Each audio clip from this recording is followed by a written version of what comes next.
हर मौत के बाद आत्मा को शांति नहीं मिलती। कुछ मौतें इतनी दर्दनाक होती हैं कि वो एक श्राप बन जाती हैं। The grudge. जापान की एक ऊंची बिल्डिंग का शांत और सर्द दृश्य। एक आदमी, पीटर, बालकनी के पास खड़ा है। उसकी आंखों में कोई भाव नहीं। उसकी पत्नी बिस्तर से उठती है, पीटर की ओर देखती है। वो धीरे धीरे बालकनी पर झुक रहा है। बिना एक शब्द बोले पीटर कूद जाता है। कैमरा नीचे की ओर जाता है। एक धड़र की आवाज। उसकी आत्मा ने कुछ देखा था। उस घर में कुछ था। एक जापानी घर, शांत और साया भरा। एक नई केयर टेकर योको घर में आती है। वह बूढ़ी महिला एम्मा को देखती है, जो बेबस है, बस छत की ओर देख रही है। योको ऊपर से अजीब सी खटखटाहट सुनती है। अटारी में चढ़ती है। वहां काले बालों की झलक और एक डरावनी आंख दिखती है। हाथ योको को खींच लेते हैं। यहीं से श्राप फैलता है। हर कोई जो इस घर में जाता है मरता है। कैमरा एक नए दिन की शुरुआत दिखाता है। करेन, एक विदेशी नर्स, जापान में अपने नए केस के लिए निकलती है। वही घर, वही सन्नाटा, लेकिन करेन को सब सामान्य लगता है। एम्मा अब भी छत की ओर देख रही है, उसका मुंह खुला हुआ, जैसे किसी अनदेखे को देख रही हो। करेन सीढ़ियों के पास काले बालों का गुच्छा देखती है, स्पंदित। एक छाया सीढ़ियों से नीचे उतरती है। कयाको की आत्मा की पहली झलक। करेन कुछ समझ नहीं पाती, लेकिन कैमरे में कयाको की झलक बस एक फ्रेम के लिए आती है। फ्लैशबैक, घर के पुराने दृश्य। कयाको डायरी लिख रही है। पीटर, उसी आदमी का नाम जिसने शुरुआत में आत्महत्या की थी। उसका पति तकेओ डायरी पढ़ता है, गुस्से से लाल। वह कयाको की हत्या कर देता है, उसके बेटे तोशियो को डुबो देता है और बिल्ली को भी मार डालता है। शवों को अटारी में छुपा देता है, जहां से अब हर चीज शुरू होती है। घर अब एक जिंदा श्रापा है। हर कोई जो इसके संपर्क में आता है मारा जाता है। करीन रात को घर के अंदर फंस जाती है। उसकी टॉर्च बंद हो जाती है। अंधेरे में बालों की हरकतें, सांसों की आवाजें। कयाको सीढ़ियों से रेंगती है। हर कदम पर उसकी हड्डियों की आवाज। करेन चिल्लाती है, लेकिन आवाज जैसे बाहर नहीं जाती। पीछे मुड़ती है। बाल, चेहरा और एक आंख। कयाको उसके बहुत करीब। कैमरा कयाको के काले बालों के बीच से धीरे धीरे उसके सफेद चेहरे पर झूम करता है। पुलिस घर आती है, लेकिन अंदर उन्हें कुछ नहीं मिलता। अचानक योको जिंदा लौटती है, लेकिन उसकी आंखें नहीं है, जबड़ा टूटा हुआ।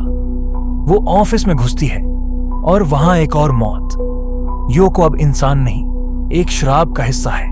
करेन समझ जाती है, ये सिर्फ आत्मा नहीं, ये श्राप है जो खत्म नहीं होता। करेन की आंखों में डर है, लेकिन अभी उसकी असली परीक्षा शुरू नहीं हुई। करेन अपने बॉयफ्रेंड डग के साथ कमरे में है, लेकिन करेन का चेहरा उतरा हुआ है। उसे उस घर की परछाइयां अब भी दिख रही हैं। वो खिड़की के बाहर देखती है। एक छाया, वही आंखें, वही बाल, गायब। रात में करेन बिस्तर पर है। उसके बाल अपने आप उसके चेहरे पर आते हैं। वह उठती है, लेकिन कोई उसके पीछे बिस्तर के अंदर से धीरे धीरे रेंग रहा है। एक डरावनी आवाज। कैमरा झूम करता है तकिए के पास। वहां से कायाको निकल रही है। करेन अचानक जाग जाती है, लेकिन वो सपना नहीं था। उसकी गर्दन पर नीले हाथों के निशान हैं। करेन को कयाको की पुरानी डायरी मिलती है।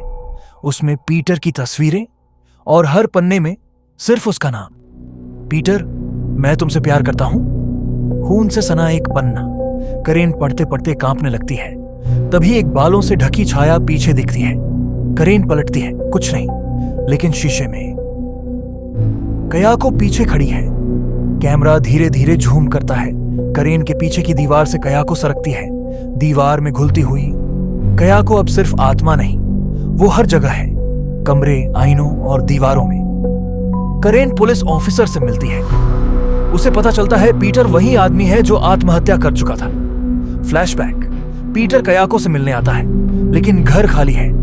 वह ऊपर जाता है, वहां खून के निशान, टूटा हुआ फोन और दीवार पर कयाको की खरोंचें। अचानक पीछे से तोशियो का चेहरा दिखता है, सफेद भूतिया आंखें। फिर कयाको अटारी से उल्टा झूलती है। गर्दन एक तरफ मुड़ी हुई पीटर डर के मारे बाहर भागता है और अंत में बालकनी से कूदकर जान दे देता है। एक सीनियर पुलिस अफसर घर की जांच करने अटारी में जाता है। टॉर्च की रोशनी में एक लाश, नीली, सड़ी हुई, आंखें खुली। वह कुछ रिकॉर्ड करने के लिए नीचे जाता है, लेकिन पीछे से अजीब सी घसीटने की आवाज आती है।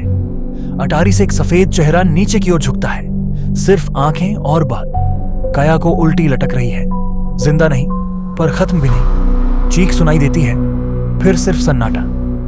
अफसर की जलती हुई बॉडी मिलती है, शरीर का चेहरा पूरी तरह पिघला हुआ, लेकिन आंखें अब भी खुली।